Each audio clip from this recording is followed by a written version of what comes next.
I'm trying to make this as easy as possible for you by breaking this down. As you have 6 pages there you can read or whatever, but broken down into page by page to make it as nice as possible.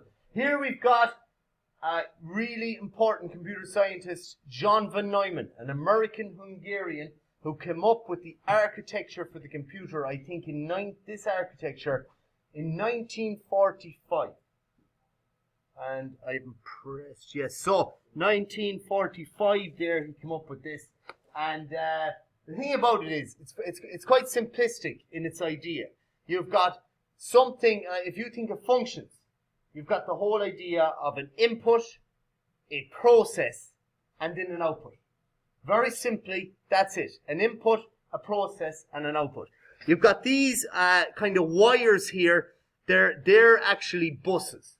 So they symbolize the transfer of data, like taking data in from the input device into the processing unit, and then again from the memory unit, from the CPU, fetching it from the memory unit, and then bringing it back and executing it, and the output device going there, and you've got your CPU, which contains the control unit and the arithmetic logic unit.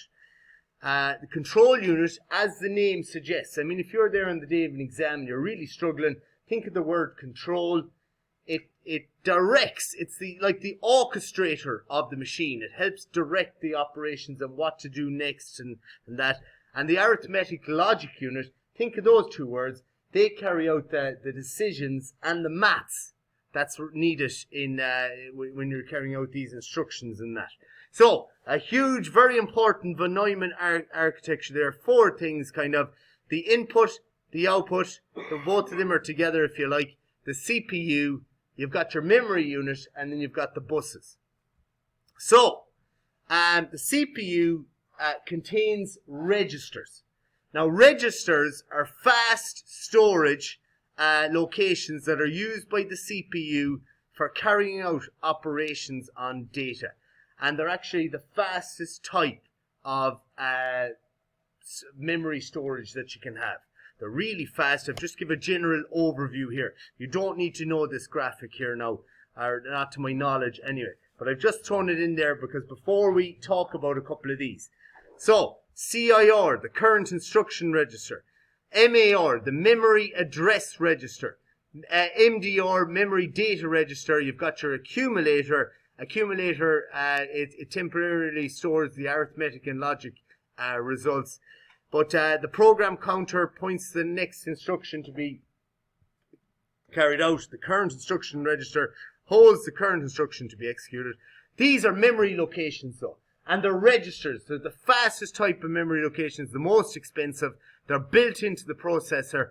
And you know, you can't add registers to your computer and that. They're already there. But they basically allow the very fast movement of instructions and data to be carried out. Sometimes at billions or millions of cycles per second. Really, really quickly there. So, going back to registers here, an example of such a register is the program counter, PC for short. Program counter keeps track of where the CPU is in the program sequence.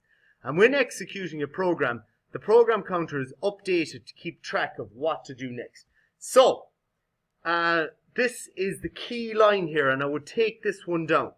In most architectures, the program counter will contain the memory address of the next instruction that is to be executed after the current one. So, I would take that line down, because that was asked in a Leaving Cert Computer Science exam last year or the year before. Just that bottom line there.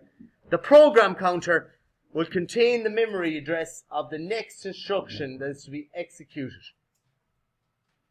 So it contains the memory address of the next instruction that is to be executed after the current one.